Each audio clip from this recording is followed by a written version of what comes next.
Welcome to this week's Real Estate Investing Deal Breakdown. I'm your host, Greg Helbeck. Thank you for listening to the show or watching the YouTube channel, depending on where you are.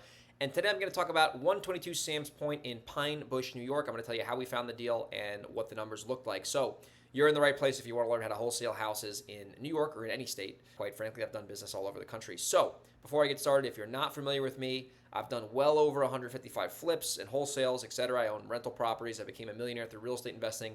And the goal of this channel and this podcast is to share what I know with you, whether you're new or whether you're established, so you can either start your business or grow your business. So if you do get value today, if you can leave me a review on iTunes or wherever you listen to the podcast, and like the video and subscribe to my YouTube channel, it would really mean a lot to me. So 122 Sam's Point, Pine Bush, New York. So this property came from direct mail. I believe it was an unknown equity list from ListSource. And the seller called in. It was actually the daughter selling her mom's property. The daughter lived in Florida. The mom was in Colorado at a facility, I believe, and the property was in New York, so they were out-of-state owners. And the daughter was a little bit of a pain in the butt to deal with. We were trying to make a deal right away. They didn't want to do it, and then Brett had to follow up with her a bunch. They ended up, I think, accepting our offer, and then they didn't want to sell it, so then we had to keep following up with them. And then eventually they said, you know what, we got to sell this thing. We want to do this thing.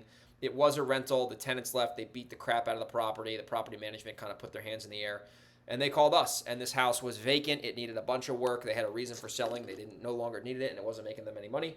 And they really didn't want to put the money in to fix it. Pretty sure they were decently well off if they were living in the Florida Keys and in Colorado, but they just didn't want to be bothered with this thing. So we got the property under contract. I forget the number, but at the end of the day, we made $20,000 wholesaling this property. So we got it under contract. We blasted it out to our email list, and we had a buyer, one of our best buyers, Hershey and David from Gold Score Property Developers. They reached out and they were like, hey, I'm interested in that property and we want to buy it. So I had them go there. They took a look at the property. I believe there was a lockbox on there already because there was a property manager before us.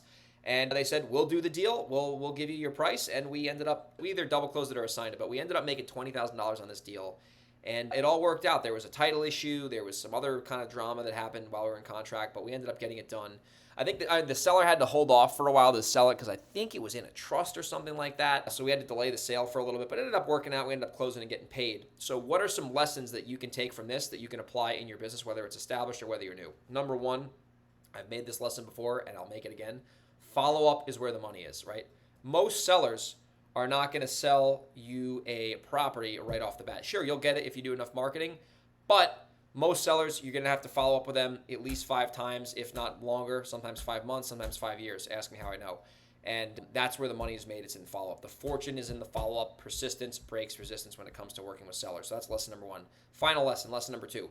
You got to have a good database of buyers, right? You got to have a great database of cash buyers or hard money buyers who have a track record, who know what they're doing, who can do what they say they're going to do, and that makes the deals so much easier, right? When you're working with buyers who don't know what they're doing and they're not serious, you get all excited because you have this property under contract, but you might not have buyers who you can sell it to, and then you don't have a deal and you have no money. So you got to understand nurturing and building your buyers list is not something that takes that much time, but it brings you a lot of value, right? Like you can always be adding people to your buyers list. That takes, 2-3 minutes a day if you go on Facebook or network a little bit. But you'd be surprised how quickly you can build up a buyer's list with not that much time. That's very powerful. And then another thing about this deal is this buyer that bought a property from me on Sam's Point also bought another property from me 2 days ago.